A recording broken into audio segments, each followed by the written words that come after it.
I've been living for 16 years now in Vietnam continually. I'd been visiting Vietnam frequently before that. Laos, I've never lived in Laos, but I visited Laos many times because you had to do these inquiries. I never did it alone, of course. I was always accompanied mostly by a bishop because nobody else was available. To many villages, not in the remote areas, that was out of the question. But all the locations where we could find refugees from these remote regions, people who had known the missionaries, who had known the catechists, and could tell their story. So I went there and to break the ground for the process of beatification. You have the Oblate Martyrs, but you have the group of 17 martyrs, and these cannot be separated. They died for the same reasons in the same general context.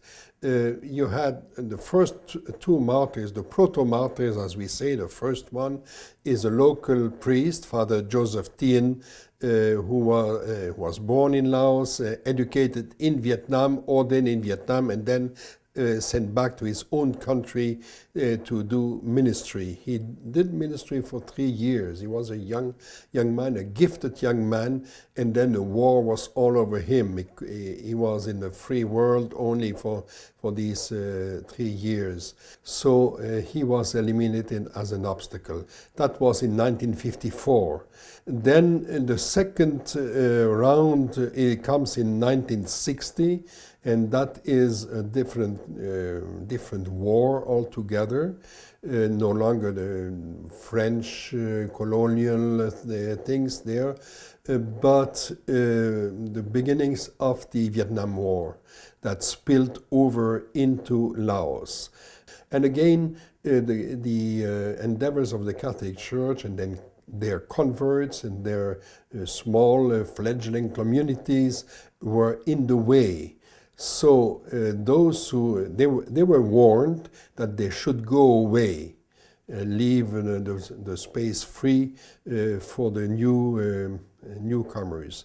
This didn't happen because these men had inquired from Rome what they should do, and Rome had answered, "Stay with the people." So they decided to be faithful to the decision of Rome and to be faithful to the ministry to the people, the poorest of the poor of that country, the mountain people there.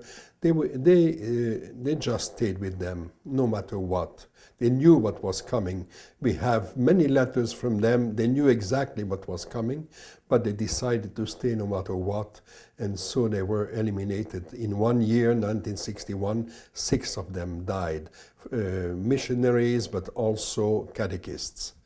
So altogether it's 17 among missionaries and catechists, lay people, mostly catechists.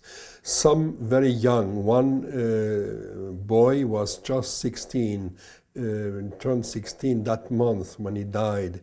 He had decided to go along with the missionary to some remote villages where the guerrilla had forbidden any ministry to be done. So the two were killed, the priest and the young boy were killed together. One of the most famous one is a monk catechist. He was 19. He was killed in 1960 together with Father Mario Gonzaga, an Italian oblate.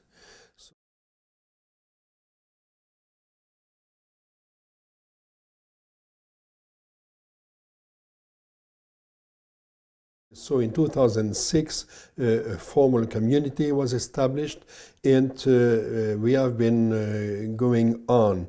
In 2010, we opened our first mission stations. You know, it took that time to have a couple of people ready and ordained. First ordinations were in 2011 or 12. I'm not sure now. So that was quite a challenge to get these candidates through a perpetual oblation, well, formation, novitiate, perpetual oblation, and then eventually priestly ordination. It was not very easy at that time to get people ordained. Now it's getting much easier. Catholics, they are a strong-willed minority. They are not 10%. They have never been more than 10%, and they are below that now.